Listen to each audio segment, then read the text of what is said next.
Dios les bendiga, hermanos, en esta tarde, continuando con nuestras actividades de Semana Santa.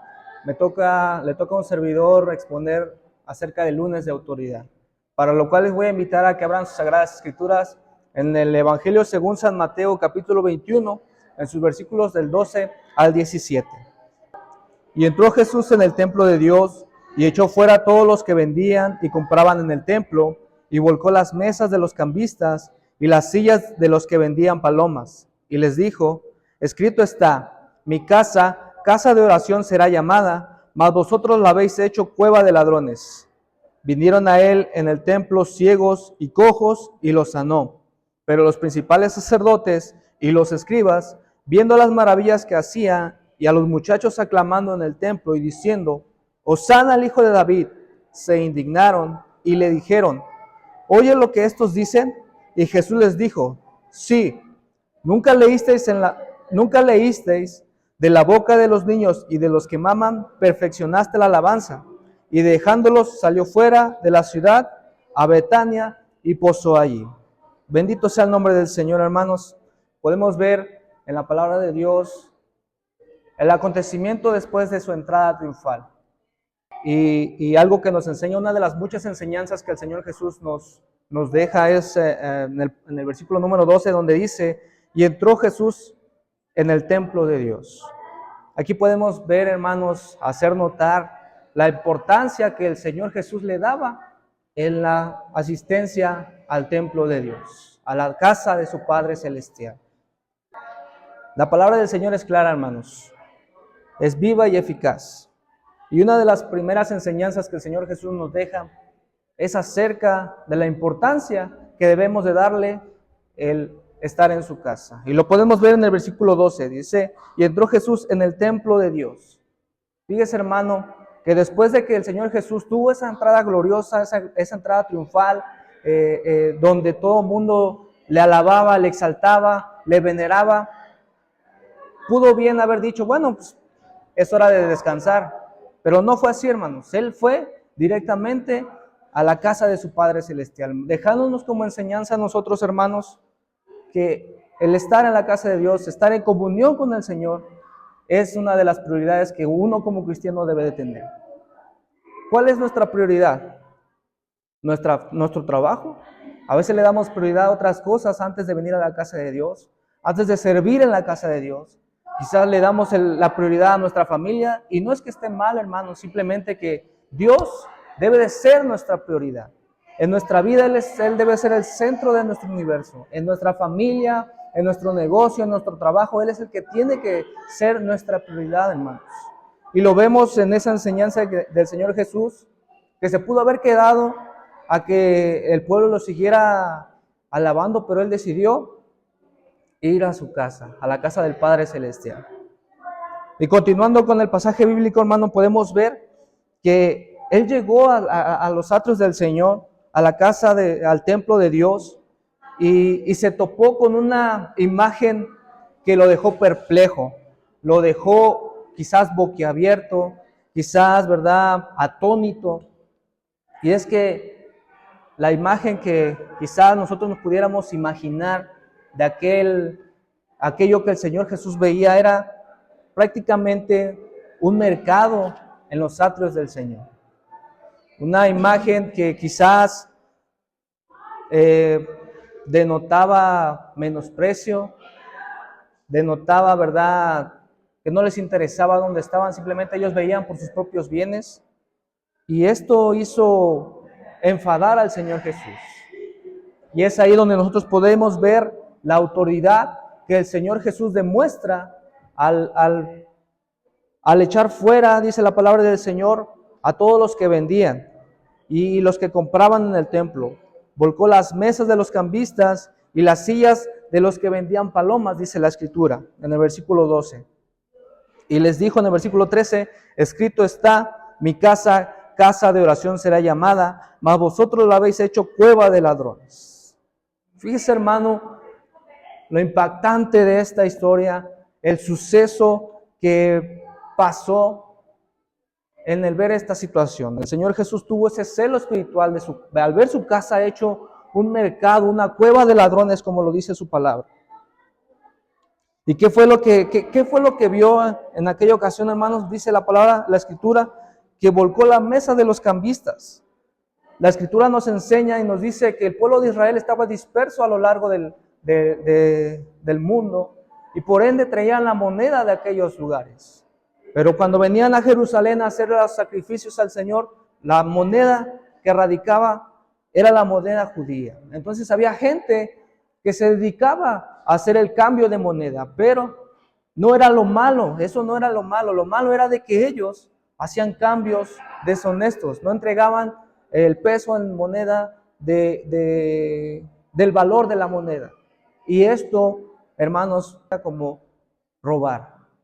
Amén. Y eso es un pecado delante del Señor. Imagínense, hermano, aquella situación en la que ve el Señor esto, el celo que produjo esto al verlo. Obviamente se enojó, se enfadó. ¿Por qué? Porque su casa había dejado de ser aquella casa de oración cuando el rey Salomón la terminó, la culminó, la santificó para venerar el nombre del Señor y que ahora era una cueva de ladrones, como lo dice su palabra. Además, dice la Biblia que también volcó las sillas de los que vendían palomas. Hermanos, el pueblo de Dios tenía reglas y una de ellas era cuando venían a presentar sus ofrendas, ellos tenían que traer lo mejor de lo que ellos tenían, de lo que ellos poseían. Un animalito, una paloma, dependiendo cuál fuera la cantidad o la magnitud de su pecado, era lo que ellos tenían que presentar.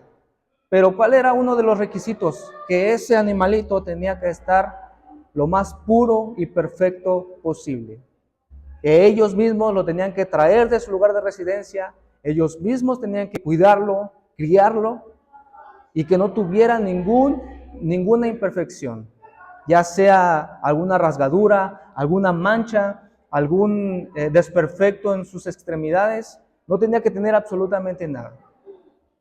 Y algo que nos enseña la palabra del Señor es que el pueblo de Dios ya no hacía esto. Simplemente llegaba, se me hizo tarde, y lo único que hacía era llegar al templo y bueno, como quiera iba a haber gente que venda, que me pueda vender este animalito. Y no es tanto el hecho, hermanos, de que esto suceda, sino que desobedecía el mandato que el Señor había instituido. El mandato que Dios les había dicho que ellos realizaran. No tanto el acto, hermanos, sino que ellos desobedecían lo que el Señor les había dicho. Ahora, ¿cuántas veces no nos pasa a nosotros, hermanos, que queremos hacer lo que mejor nos parezca a nuestra conveniencia? Queremos transgiversar la palabra de Dios y queremos agarrarla como nosotros queramos. Y no es así, hermanos, es como Dios nos lo manda, es como Dios nos lo pide. La palabra de Dios es viva y eficaz, más poderosa que cualquier arma de dos filos, hermanos. Si la Biblia del Señor nos dice no robarás, simple y sencillamente, hermanos, no robaremos. ¿Por qué? Porque es palabra del Señor, no es palabra de hombres, es palabra del Dios vivo que nos pide a nosotros santidad, purificación, obediencia. Amén, hermanos.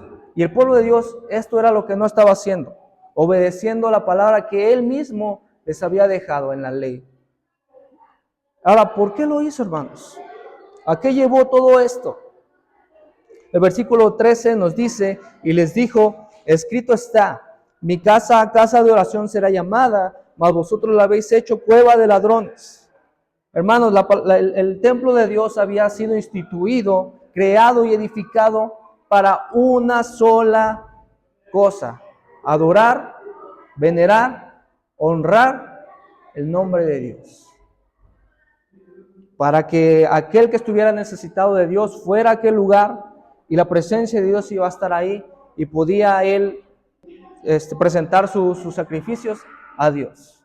Este era el principal objetivo que tenía la casa de Dios, que todo aquel que necesitara de Dios pudiera llegar hasta su casa. Pero ¿qué había pasado, hermanos, con todo esto que el Señor había visto? Cambistas robando dinero, el pueblo de Dios no obedeciendo los estatutos. El Señor les dijo, mi casa, casa de oración será llamada, mas vosotros la habéis hecho cueva de ladrones. Ellos allanaron la casa de Dios, corrompieron la santidad del lugar para sus ganancias deshonestas, menospreciaron el lugar que se había dedicado para adorar el nombre de Dios. Fíjese, hermano, hasta dónde llegó o hasta dónde llega a veces nuestro desprecio, quizás, nuestro delirio de poder y ganancias, que menospreciamos el lugar donde adoramos a Dios. Quizás nosotros hoy en día no lo hagamos de esta manera, pero sí lo podemos hacer mientras que estamos en el culto viendo nuestro celular, quizás viendo redes sociales, en vez de prestar atención a la prédica, estamos hablando con el hermanito, viendo a aquel que no habíamos visto desde hace mucho, interactuando en celular con cada uno de ellos. Y hermanos, si se nos olvida que estamos en la casa de Dios, se nos olvida que este lugar es exclusivo para adorar y bendecir el nombre de Dios, menospreciamos y dejamos de lado el propósito por el cual venimos, que es adorar el nombre de Dios. Y así el pueblo de Israel menospreciaba el lugar en el que se encontraba, menospreciaba, ¿verdad?, ese lugar que David tuvo a bien crear al Señor y que fue hecho por Salomón, de crear el templo de Dios. El pueblo de Dios se había olvidado de todo esto, se había olvidado de para qué fue creado, se había olvidado de para quién había sido creado y se olvidó de a quién adorar, solamente por querer tener un beneficio exclusivamente para ellos, hermanos. La palabra del Señor nos sigue diciendo que el Señor quitó todo esto, lo desechó, lo echó fuera, volcó sillas, mesas, todo lo sacó, limpió aquel lugar, limpió aquella escena que le causaba celo, que le causaba enfado, que le causaba enojo de ver aquella situación en los atrios del Señor. ¿Y para qué fue el fin de todo esto, hermanos? Nos dice el versículo 14, y vinieron a él en el templo ciegos y cojos y los sanó. ¿Cuál fue el fin, hermanos? Que todos aquellos menospreciados, todos aquellos excluidos, todos aquellos que no podían pasar, porque imagínense, había una cantidad inmensa de gente en la que evitaban poder pasar, animales por donde quiera, suciedad quizás en algún momento, no podían pasar, no tenían acceso directo al templo de Dios. Y el Señor Jesús, al retirar todo esto, al quitar todo esto, limpió el templo, y todos aquellos menospreciados, que dice la Biblia, ciegos, cojos, tenían ese acceso directo a la casa de Dios. Este fue el fin, hermano, que todos tuvieran ese acceso a los atrios del Señor. Hoy tú y yo, hermanos, tenemos ese acceso a la casa del Señor. Hoy tú y yo tenemos ese acceso a la presencia de Dios, gracias al sacrificio que nuestro Señor Jesús hizo al darnos vida, al morir Él por nosotros en la cruz del Calvario. Hermanos, ¿acaso somos nosotros aquellos que impiden que alguien más venga a los atrios del Señor? ¿Acaso eres tú, hermano, alguien que impida que alguien más venga a la casa de Dios? Debemos de tener mucho cuidado, hermano, en esto. No seamos como aquellos cambistas, como aquellos vendedores. Quizás inclusive los sacerdotes tenían que ver en ese mercader que había en los atrios de Dios, porque al final del día, pues las personas no pudieron ponerse así nomás porque sí. Tenían que haber recurrido a alguien, a alguna autoridad eclesiástica para poder ponerse ahí. Obviamente, ellos también tenían pues una remuneración económica al permitir este suceso en la casa del Señor. Hermanos, tengamos mucho cuidado de no ser esa piedra de tropiezo para aquellos que necesitan el amor de Dios. El Señor te pide hoy que limpies tu vida, que limpiemos nuestro corazón, Que no seamos esa piedra de tropiezo, que ayudemos a aquel que lo necesita, que seamos que dejemos el camino libre para que aquellos que no conocen a Dios puedan acercarse a su presencia. Que el Señor te bendiga, hermano. Gracias por escucharnos. Amén.